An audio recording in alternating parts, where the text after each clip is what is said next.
Pasti you dah balik bulan 11 dah tak ada dah. Nak tengok siapa lagi.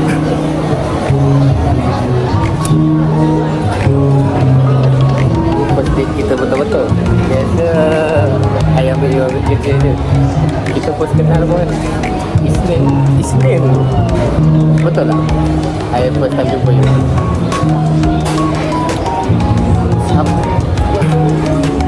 Senin dah.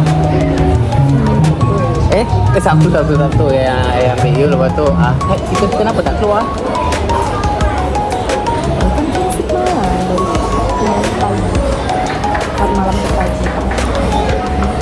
Sabtu tu malam sampai pagi. Lepas tu Ahad balik tu.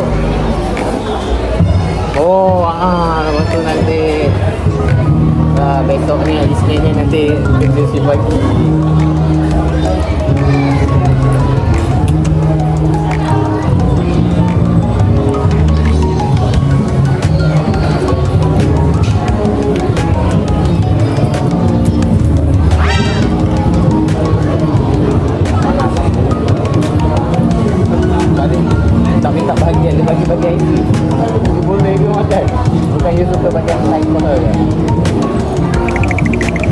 Boleh makan. Kurang suka.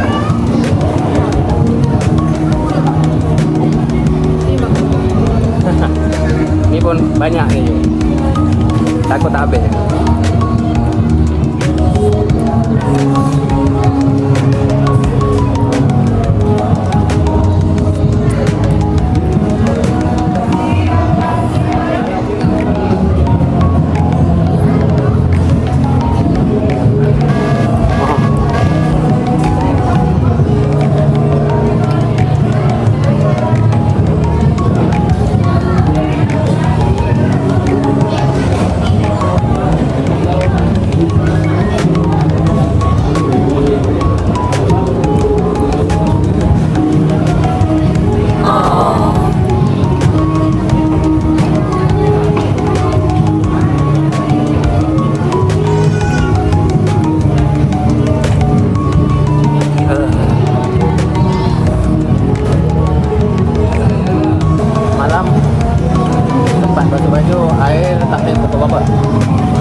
Sambalnya pedas kan?